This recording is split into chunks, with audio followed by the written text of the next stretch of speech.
इथं आलो देवरूखच्या BSNL ऑफिसमध्ये. इथं विभागीय अभियंता बोरकर मॅडम म्हणून आहेत, तिथे त्यांना भेटायला आलो होतो. कारण ताम्हाणे पंचक्रोशीमध्ये नेटवर्क संदर्भात आपण त्यांना भेटायला आलो आहे, परंतु आतापर्यंत ताम्हाणे पंचक्रोशीमध्ये कोणत्याही प्रकारचं नेटवर्क इथं उपलब्ध नाही आहे. वारंवार त्यांना त्याची तक्रार दाखल करतो, परंतु कोणत्या प्रकारचं नेटवर्क नाही. ग्राहक त्रस्त आहेत. विद्यार्थीचं आता डिजिटल शिक्षण असल्यामुळे अनेक लोक आता सध्या नेटवर्कवरती असल्यामुळे मोबाईलवरतीच अभ्यास करतात. काही ज्येष्ठ नागरिक आहेत ते आपल्या मुलं त्यांची मुंबईला असल्याकारणाने ते गावी राहतात, खेड्यापाड्यात राहतात. अशा ठिकाणी आमचा ताम्हाणेसारखा दुर्गम भागामध्ये नेटवर्क विना आपण राहतो आहे, परंतु तिथे अशा प्रकारची अवस्था आहे की तिथे तात्काळ कुठल्या प्रकारचे वैद्यकीय उपचार नाही आहेत.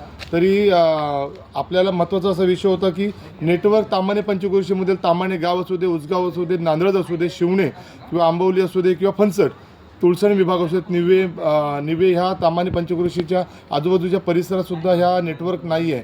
आणि अशा प्रकारे आम्ही इथं आता सध्या आलो BSNL ऑफिसमध्ये, परंतु इथं कुठलेच अधिकारी आता उपलब्ध नसल्याकारणाने आम्हाला नागरिकांना कोणत्या प्रकारची दाद मिळत नाही आहे. परंतु मी एक अमोल गायकर सामाजिक कार्यकर्ता म्हणून मी इथे उपविभागीय अभियंता BSNL देवरूख या विभागाला ताम्हाणे पंचक्रोशीमधील म्हणजे थोडक्यात सर्वच गावांमधील नेटवर्क संदर्भात समस्येसंदर्भात एक निवेदन दिलेलं आहे. आणि लवकर जर ह्याच्यावरती कोणती कारवाई झाली नाही तर नक्कीच आम्ही ह्या BSNL ऑफिसवरती धडक मारू, आंदोलन करू. कारण ह्या सर्व गोष्टीला जबाबदार हे BSNL ऑफिसचे अधिकारी असतील. कारण BSNL ऑफिसचे ग्राहक आज रिचार्ज मारूनसुद्धा प्रत्येक गोष्टींचा रिचार्ज वाया जातो आहे, सर्व वाया जात आहे आणि अनेक लोक आता त्रस्त आहेत.